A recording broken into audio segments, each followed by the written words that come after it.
కిషన్ రెడ్డి మాట్లాడుతున్నారు, లైవ్ లో చూద్దాం.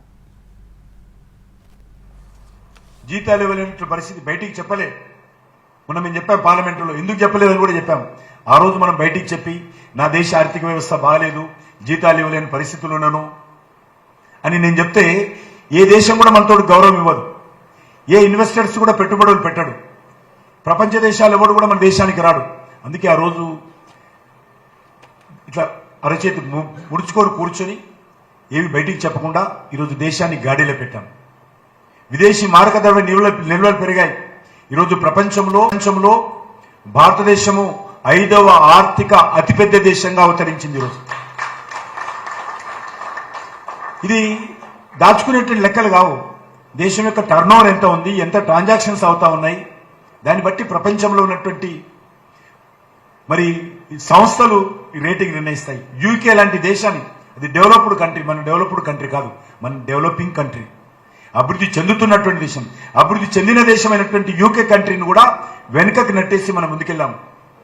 మరొక విషయం ప్రధానమంత్రి గారు చెప్పారు, వచ్చే 5 సంవత్సరాలలో 5వ స్థానంలో ఉన్నటువంటి భారతదేశాన్ని అతిపెద్ద ఆర్థిక శక్తి కలిగినటువంటి మూడవ దేశంగా భారతదేశాన్ని తీసుకొస్తామని చెప్పడం జరిగింది. ఈ రకంగా అనేక విషయాలు, నేను అన్ని విషయాలు చెప్పగలుగుతాను. కాబట్టి మీరు కూడా బ్రేక్ఫాస్ట్ చేయాల్సింది. కాబట్టి ఎలక్షన్ మధ్యలో వచ్చాను మీ అందరినీ ఆత్మీయులను కలవడం కోసం. ఇక్కడ ఎలక్షన్ ప్రచారానికి రాలే, నేను ఆత్మీయులకు కలిసి ఆశీర్వాదం తీసుకోవడం కోసం వచ్చాను.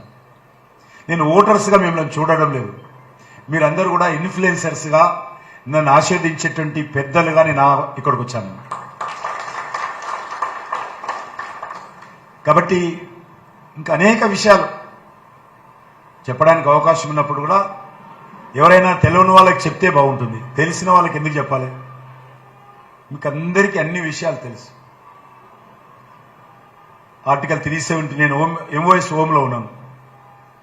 2.5 సంవత్సరాలు ఎంఓఎస్ హోమ్ మినిస్టర్గా అమిత్ షా దగ్గర పనిచేశాను. అప్పుడు యూటీ ఇన్ఛార్జ్ ఇచ్చారు నాకు ప్రధానమంత్రి గారు. జమ్మూ కాశ్మీర్గా నేను ఇన్ఛార్జ్ ఉన్నప్పుడే మా హోమ్ మినిస్ట్రీ తరఫున ఆర్టికల్ 370 పార్లమెంట్లో పెట్టి ప్రవేశపెట్టాము. ప్రవేశపెట్టేంత వరకు కూడా ఎవరికి తెలియదు, ఒక 5-6 మందికి తప్ప ఎవరికి, మంత్రులకు కూడా తెలియదు. మా క్యాబినెట్ మినిస్టర్స్ కూడా ఏందో అనుకున్నారు.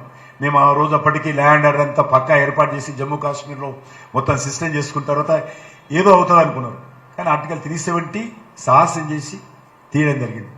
మంచి ఫలితాలు వస్తా ఉన్నాయి జమ్మూ కాశ్మీర్లో, అద్భుతమైనటువంటి ఫలితాలు.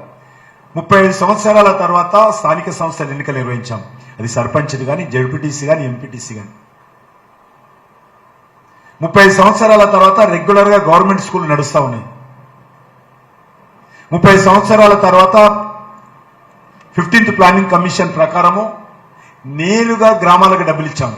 అంతకుముందు తీసుకునే వాళ్ళు గ్రామాలకు ₹1 ఇచ్చేవాళ్ళు కాదు, ఎందుకంటే ఆ ప్రభుత్వాన్ని ప్రశ్నించే అధికారం కేంద్రానికి లేదు. ఆర్టికల్ 370 తొలగించే వరకు కూడా జమ్మూ కాశ్మీర్లో జిన్నా రాజ్యాంగం ఉంది, అంబేద్కర్ రాజ్యాంగం లేదు, జిన్నా రాజ్యాంగం ఉంది.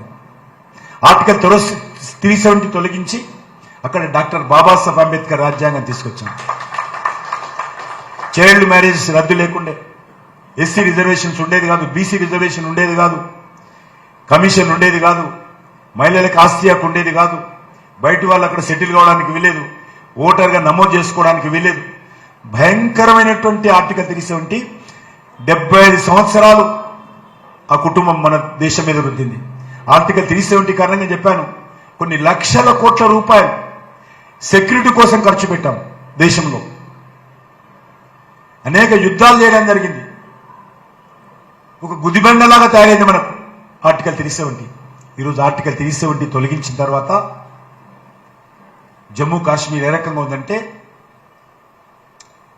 గత సంవత్సరం 2023 నేను టూరిజం మినిస్టర్, స్వాతంత్రం వచ్చిన తర్వాత ఎన్నడూ రానటువంటి టూరిస్టులు ఒక్క సంవత్సరంలోనే 2 కోట్ల మంది టూరిస్టులు వచ్చారు.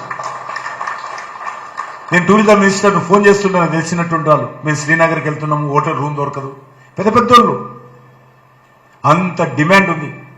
G20 మీటింగ్స్ 40 సంవత్సరాల తర్వాత ఒక ఇంటర్నేషనల్ మీటింగు శ్రీనగర్లో ఏర్పాటు చేయడం జరిగింది. దానికి మన చిరంజీవి కొడుకు సినిమా యాక్టర్ రామ్ చరణ్ ఉన్నాడు. అప్పుడప్పుడే ఆ సినిమా త్రిబుల్ ఆర్ సినిమాకు ఆస్కార్ అవార్డు వచ్చింది.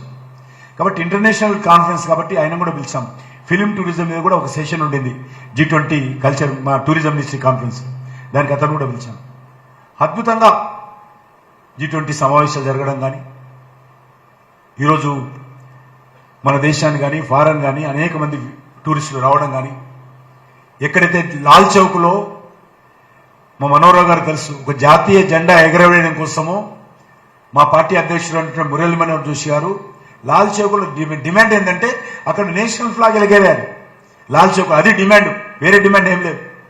మన దేశ భూభాగం మీద జాతీయ జెండా ఎగరడం కోసము ఒక ప్రధాన ప్రతిపక్షమైనటువంటి పార్టీ, ఆ పార్టీ అధ్యక్షుడు మురళీ మనోహర్ జోషి గారు కన్యాకుమారి నుంచి కాశ్మీర్కు యాత్ర తీశాం, ఏకతా యాత్ర అంటారు. అయినా కూడా చేయలేకపోయాం. మిలిటరీని పెట్టి ఒదికు బాంబులు పేలుతా ఉన్నాయి, తుపాకుల ఫైరింగ్ వినబడుతుంటే బిక్కు బిక్కుమంటూ జమ్మూ నుంచి విమానంలో తీసుకుపోయి అక్కడ ఓ 20 మందితోటి జాతీయ పతాకాలు ఎగురవేసి మళ్ళీ తీసుకొచ్చాం. అటువంటి పరిస్థితి లాల్ చౌక్లో జాతీయ జెండా ఎగరడం కోసం. ఈరోజు మీరు వెళ్ళి చూడండి, లాల్ చౌక్లో ఎక్కడ చూసినా కూడా వందలాది జాతీయ పతాకాలు లాల్ చౌక్లో కనిపిస్తాయి. శ్రీనగర్లో ఎంతమంది పోయిరో తెలియదు, డల్ లేక్ అని ఒకటి ఉంది సరస్సు, దాని చుట్టూ మొన్న 15th ఆగస్టుకు 50,000 మంది యూత్ విద్యార్థులు 50,000 జాతీయ పతాకాలు పట్టుకొని మొత్తం రౌండ్ ప్రదర్శన చేశారు. ఎక్కడైతే Indian dogs go back to Hindustan అని ప్రచారం చేసేవాళ్ళు, ఎక్కడైతే పాకిస్తాన్ జెండాలు ఎగురుతూ మన జాతీయ పతాకాలు తగలబెట్టేవాళ్ళు, ఎక్కడైతే అల్లాహు అక్బర్ అంటూ పోలీసుల మీద దాడులు చేసేవాళ్ళు, రాళ్లతో కొట్టేవాళ్ళు, ఏ పిల్లలైతే బ్యాగులలో స్కూల్ పిల్లలు, అమ్మాయిలు అబ్బాయిలు పసిపిల్లలు నోటు పుస్తకాలు పెట్టి స్కూల్కు పంపాలో వాళ్ళ తల్లిదండ్రులు అదే బ్యాగులలో రాళ్లు పెట్టి పంపేవాళ్ళు పోలీసులను కొట్టడం కోసం. మీరు చాలా ఉదాహరణలు చూసి ఉంటారు. 100 మంది వికలాంగులు అయ్యారు పోలీసులు. పిల్లల మీద కార్పులు జరపలేము, పిల్లలను కొట్టలేము, పసిపిల్లలు రాళ్లు కొట్టేవాళ్ళు. అటువంటి జమ్మూ కాశ్మీర్లో ఈరోజు అద్భుతమైనటువంటి మార్పు వచ్చింది. అదే లాల్ చౌక్లో ఈరోజు మనకు పాకిస్తాన్ జిందాబాద్ బదులు హిందుస్థాన్ జిందాబాదు, జై శ్రీరామ్ నినాదాలు వినపడతాయి ఈరోజు అక్కడ. అంత మార్పు ఈరోజు మన జమ్మూ కాశ్మీర్ వచ్చింది. ఒకటి కాదు, 2 కాదు, నార్త్ ఈస్ట్ రాష్ట్రాలు తీసుకుంటే అద్భుతమైనటువంటి మార్పు వచ్చింది. ఇన్సర్జెన్సీ గ్రూపులు 20 రోజులు, 30 రోజులు, 40 రోజులు, 2 నెలలు మొత్తం రాళ్లు గుట్టాలను కొలగొట్టి రోడ్లు బ్లాక్ చేసేవారు. ఈరోజు ఒక్క ఎక్సెప్ట్ మణిపూర్ కారణం తప్ప ఎక్కడ కూడా ఇక్కడ ప్రాబ్లం లేదు. అద్భుతమైనటువంటి ప్రగతి జరుగుతూ ఉంది. ఈ 5 సంవత్సరాల్లో సుమారు 6 లక్షల కోట్లు నార్త్ ఈస్ట్ లో ఖర్చు పెట్టాడు. మన్మోహన్ సింగ్ గారు తన 10 సంవత్సరాల హయాంలో 4 సార్లు 5 సార్లు నార్త్ ఈస్ట్ విజిట్ చేశాడు. కానీ నరేంద్ర మోడీ గారు ఆల్మోస్ట్ 67 టైమ్స్ నార్త్ ఈస్ట్ లో లాస్ట్ 10 years లో విజిట్ చేశారు. అనేక రకాల మార్పులు, ఒకటి కాదు అనేక రకాల మార్పులు. కాబట్టి నేను ఇంతటితో ఎక్కువ మాట్లాడకుండా మీ అందరినీ పేరు పేరున కోరుతా ఉన్నాను. మీరందరూ ఆశీర్వదించి మీకు తెలిసిన వాళ్ళు, బంధువులు, స్నేహితులు అందరినీ కూడా నరేంద్ర మోడీ గారిని కూడా ఆశీర్వదించే విధంగా మళ్ళీ వచ్చే 5 సంవత్సరాలు చాలా మార్పులు తీసుకొస్తుంది. రావాల్సినటువంటి అవసరం కూడా ఉంది. నిన్న కాంగ్రెస్ పార్టీ మేనిఫెస్టో చూశారు. ఆర్టికల్ 370 రద్దు చేస్తాము, వాళ్ళు వస్తే మీరు ఎంతమంది చదివారో తెలుసు. ఆర్టికల్ 370 రద్దు చేస్తారు, త్రిపుల్ తలాకు పునరుద్ధరిస్తాం, లవ్ జిహాద్ చట్టబద్ధం చేస్తారు.